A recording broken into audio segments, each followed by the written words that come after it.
तक हो गया था। आज हम लोग कौन सा पार्ट देखेंगे? पार्ट 6 देखेंगे। लेसन कौन था?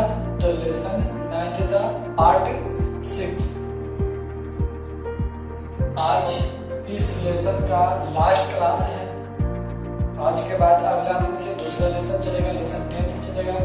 तो चलिए स्टार्ट करते हैं। सबसे पहले तो जितना होमवर्क दिया जाता है आप लोग उसको पूरा करें, यानी कि कहने का मतलब कि जितना है दिया हो उसको आप कॉपी पर उतार लें और उसके बाद आप व्हाट्सएप नंबर पर मैसेज कर दें।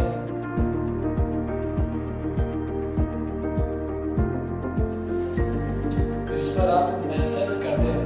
मैसेज करते हैं तो हमको भी अच्छा लगता है कि नहीं भाई चलो जिसको पढ़ा रहे हैं वो पढ़ रहा है, तो इससे मेरा भी मनोबल बढ़ता है।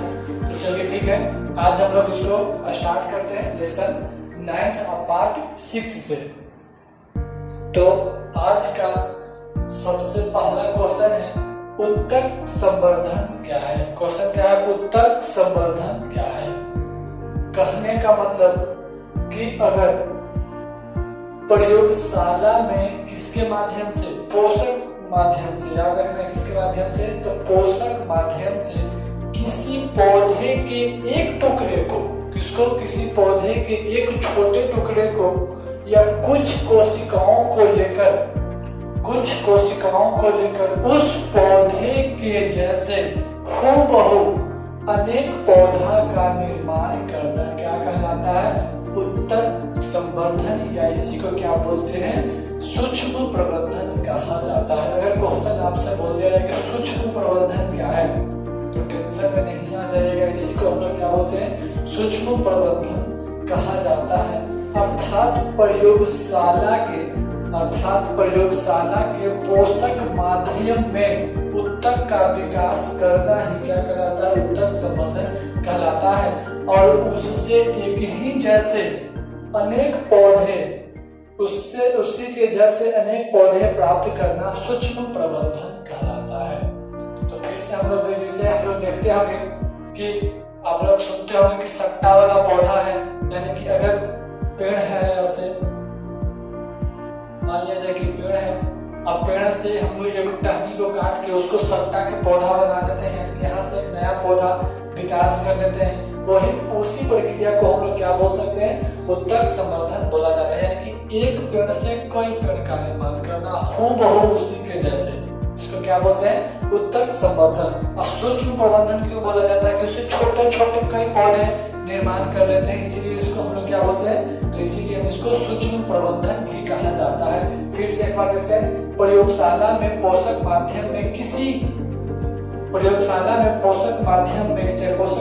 से किसी पौधे के एक छोटे टुकड़ा या कुछ कोशिका, यानी पौधे से कोशिका या टिश्यू को निकाल लिया जाए, ऊतक को निकाल कर लेकर उसे पौधे उसके जैसे हूबहू पौधे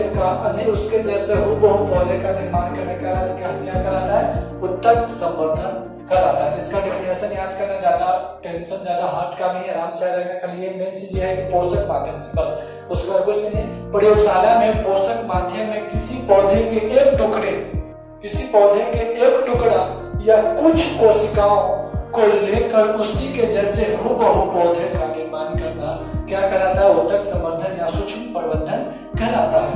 अर्थात हम लोग यहाँ से दूसरा परिभाषा भी लिख सकते हैं। अर्थात प्रयोगशाला में पोषक माध्यम में उत्तक का विकास करना ही क्या कहलाता है?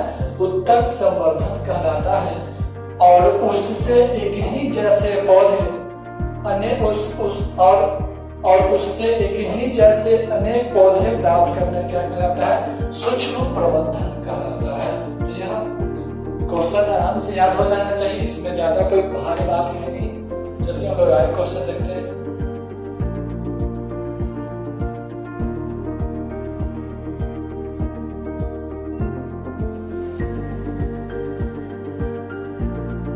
क्वेश्चन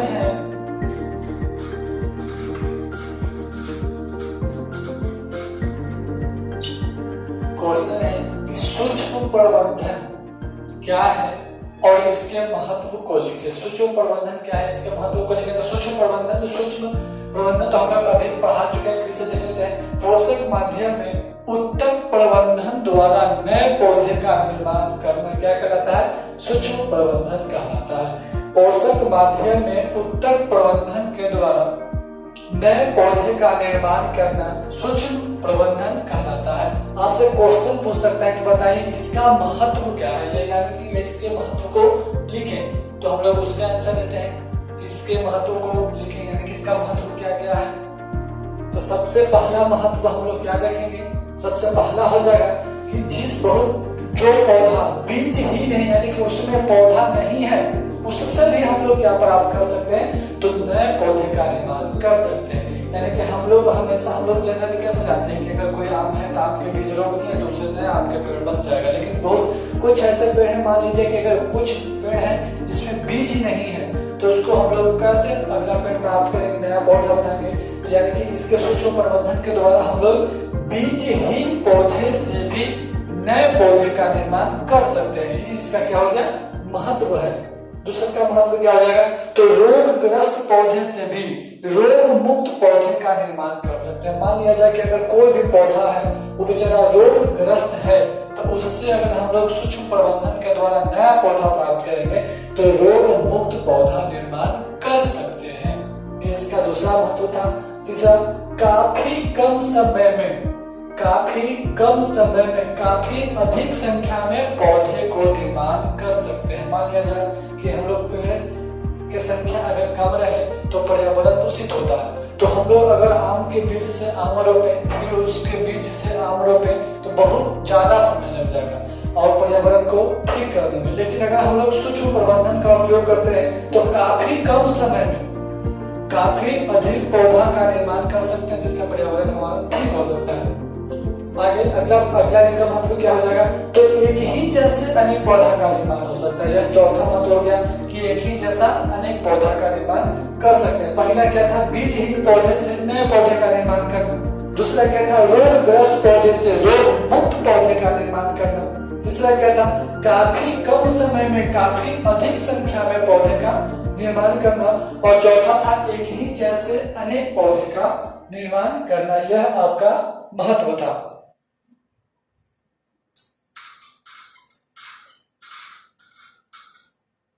चलिए अगला क्वेश्चन की ओर बढ़ते हैं।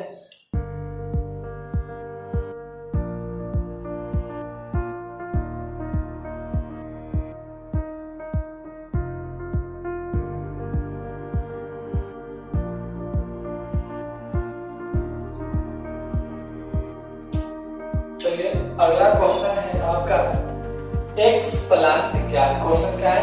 एक्सप्लांट क्या है? तो पौधे के जिस भाग को संवर्धन के लिए प्रयोग किया जाता है उसे हम लोग क्या बोलते हैं? एक्सप्लांट कहा जाता है। जैसे कोई क्या हो जाएगा? जड़ हो जाएगा, तना हो जाएगा, पत्ती हो जाएगा, कुछ उसका कोशिका हो जाएगा, उसको हम लोग क्या बोलते हैं? एक्सप्लांट कहा जाता है। एक्सप्लांट का मतलब क्या हो गया कि पौधे के जिस भाग को उत्तक संवर्धन या सूक्ष्म प्रबंधन के लिए उपयोग में लाते हैं, जिस भाग को हम लोग प्रयोग में लिए कौन क्या करने के लिए? तो उत्तक संवर्धन या सूक्ष्म प्रबंधन के लिए अगर हम प्रयोग किए तो ऐसे प्लांट को हम लोग क्या बोलते हैं? एक्सप्लांट कहा जाता है। जैसे जड़, तना, पत्ती क्या कहलाता है? एक्सप्लांट कहलाता है।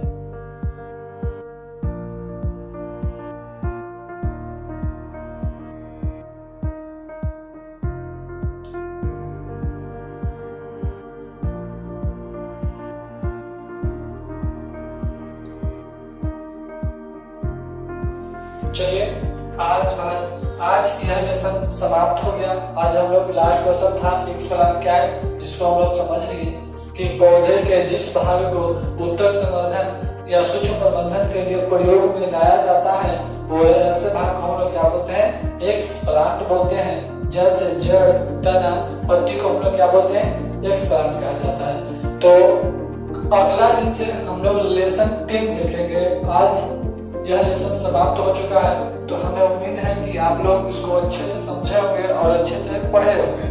तो अगला क्लास होने से पहले इस वीडियो का कॉपी करके व्हाट्सएप पर जरूर सेंड कर दें।